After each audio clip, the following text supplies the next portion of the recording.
పూర్వం మనం రైతులు తమ క్షేత్రాల్లో మే నెలలో కానీ జూన్ నెలలో పశువుల పేడను తోలుకున్న తర్వాత పంట దున్నకాలు చేపట్టి పంటను వేసుకునేవారు.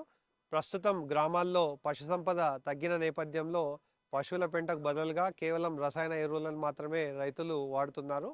దీని ద్వారా నేల కాలుష్యం, నీటి కాలుష్యం, అదేవిధంగా పంట యొక్క దిగుబడి మీద తీవ్ర ప్రభావం చూపుతున్న నేపథ్యంలో తెలంగాణ ప్రభుత్వం రైతులకు జీలుగా, జనుము విత్తనాలను సుమారుగా 50 నుండి 65% సబ్సిడీ పైన అందించడం జరుగుతుంది.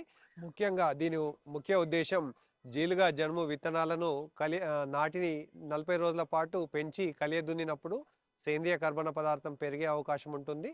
ఈ సేంద్రియ కర్బన పదార్థం పెరిగినప్పుడు భూభౌతిక స్థితి మారడం, అదేవిధంగా నీటిని నిలుపుకునే శక్తి పెరగడం, పిహెచ్ మార్పు, పంటకు దిగుబడికి రావడానికి కావాల్సినటువంటి సూక్ష్మ మరియు స్థూల పోషకాలతో పాటుగా పంటకు మేలు చేసేటువంటి వానపాములు, అదేవిధంగా సూక్ష్మజీవులన్నీ కూడా వృద్ధి చెందడానికి ఈ జీలుగా జనుము అనేది ఎంతగానో ఆ, ఉపయుక్తంగా ఉంటుంది.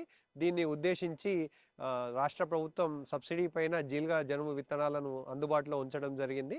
ఇది చాలా విలువతో కూడిన విత్తనాలు కాబట్టి వీటిని ఆన్లైన్ విధానం ద్వారా, ఆన్లైన్ సీడ్ సబ్సిడీ సిస్టమ్ ద్వారా రైతులకు తమ పట్టాదారు పాస్ పుస్తకం, ఆధార్ కార్డు వంటి వివరాలను సేకరించి రైతులకు అందించడం ద్వారా అత్యంత పారదర్శకంగా ఎవరైతే నిజమైన వ్యవసాయదారులు ఉన్నారో వారికి అందజేస్తూ బ్లాక్ మార్కెటింగ్ను నిరోధించడానికి ఈ online subsidy seed distribution system అనేది ఎంతగానో ఉపయోగపడుతుంది.